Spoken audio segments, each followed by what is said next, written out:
In this video, we're going to look at some geometric proofs using vectors. This is a nice hearty question from our book, and we can see we're going to see how we get some relationships of vectors based on this triangle. So we have triangle OXY, and A, B, and C are all midpoints of OX, OY, and XY respectively, and of course OX equals X as labeled and OY equals Y, so we can have some smaller notation. And we're going to find expressions for all of these, OA, OB, XY, OC, CO, all in terms of XY. So this is going to take us some finagling and whatnot, but let's see what we can come up with. Alright, so for the first one, let's start with A. We're going to look for OA. So we're basically going to the midpoint of OX. So OA is going to equal to roughly, or not roughly, it's going to be equal to half of OX. Okay? And we know that OX is the same thing as X, so OA is equal to 1/2 X. Easy. OB. Alright, what about OB? So now we're going to the midpoint of OY. Alright? So OB is the midpoint of OY, so that's going to be 1/2 of OY. And we said previously that OY can also be called little y, so OB is of course 1/2 of Y. Alright, now we're going to look at XY. XY, so we've got the whole length of that third side there. So we've got XY is going to be equal to, let's see, we're going to have negative OX plus OY. So OX takes us to the beginning point, but we want to go backwards, so we're going to go to the negative OX. Yeah. So we could rewrite this OY minus OX. So we're just swapping those around a little bit. OY we know is Y, OX we know is X, so we can just drop in the values Y minus X. It's nice and easy with that one as well. A little bit tricky with the reversing of the vectors, but I think you guys are probably getting used to that by now. Alright, so now let's look at OC. OC is going to cut across the center here to the midpoint of XY. So we need to first look at what is XC.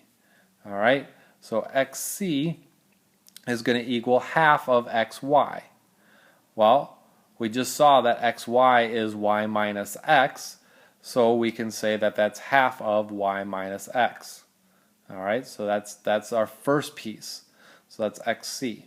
But XC is, we're looking to try and get to OC. So XC itself is the same as XO plus OC. Right? XO plus OC. Well, we are looking for OC, not XC or XO. So we need to rearrange this a little bit. We have 1 times Y minus X for XC, like we just found. We know, let's see, we know what XO is because that's the opposite direction of OX. So we have a negative X, and then what we're left with, of course, is what we're looking for, OC. So some basic arithmetic, moving our X to the other side. We get 1/2 Y minus X plus X. Do some distributing, and we can come up with 1/2 Y plus 1/2 X, or if you're so inclined, 1/2 Y plus X. Okay, so that is XC. So I'm sorry, that is OC. That is OC, the vector OC. So now we need CO. That's just going in the other direction. So all we have to do is throw a negative sign in there, negative OC, and we know that we have a 1/2 Y plus X. We just throw a negative in front of there. So that takes care of problem A. Alright, let's clear this out and let's look at problem B. And we're still going with our geometric proofs of vectors.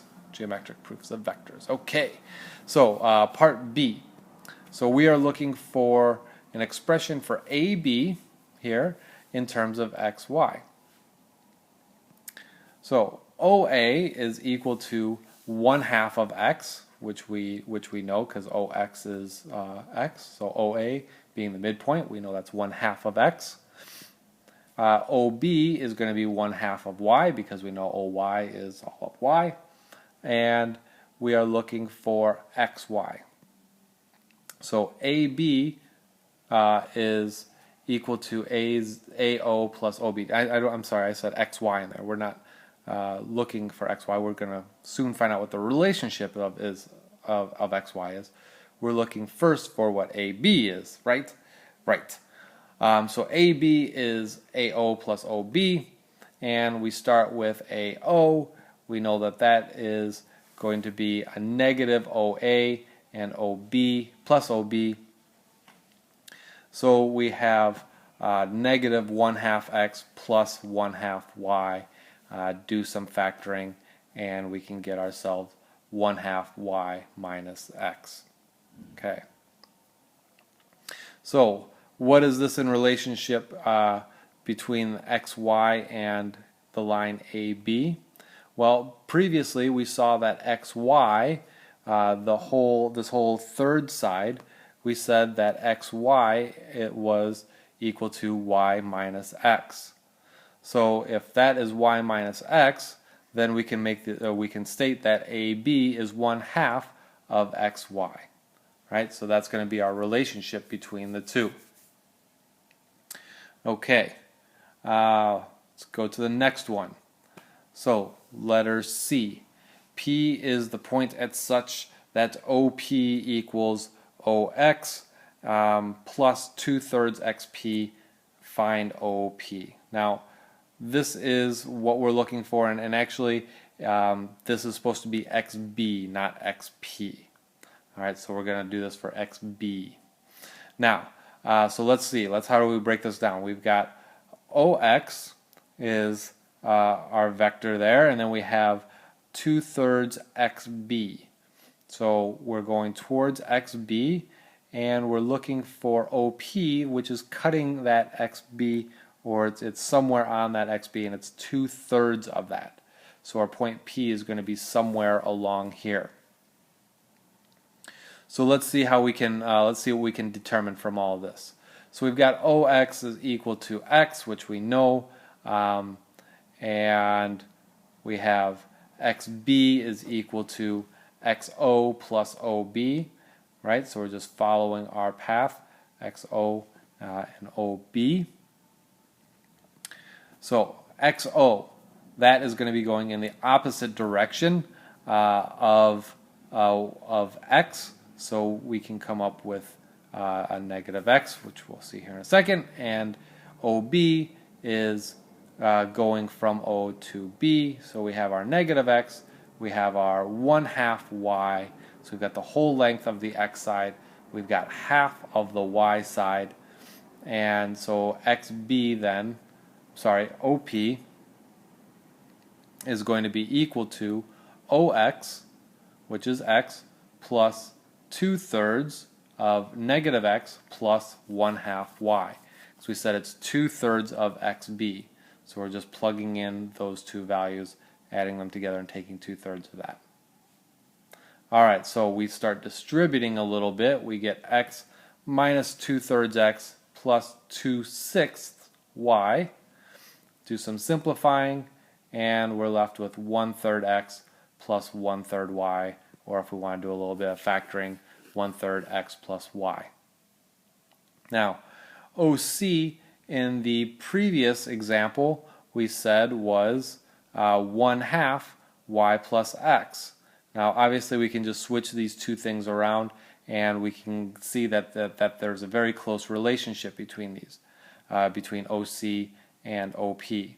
So let's take a look. So we've got some vector O shooting out, and we can say that that's going to be OC. We'll make that x plus y. Sorry, not OC. We're going to make it x plus y. So it's some length of these two vectors put next to each other, added together. OC is half of this. So half of this is going to be wherever our point C is, and 1/3 of x plus y is going to be where p is. So we need to figure out what is the relationship, or how is p positioned in here. What information can we pull from p?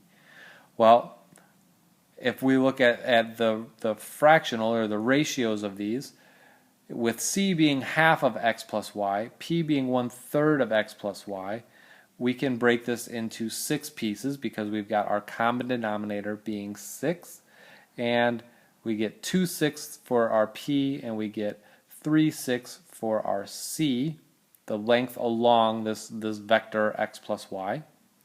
And so if we break this into 6 pieces, we can see that p is going to be 2/3 of the length of c. So what we can conclude about the position of p is that it is 2/3 the length of, or 2/3 along the vector of OC. So that is what we can conclude from this. I hope this wasn't too confusing. It's a lot of substituting, but I think it's a good example of how you can use vectors with your geometry and your knowledge of geometry, and finding some proofs in there. So I hope this helped, and we'll talk to you in the next video.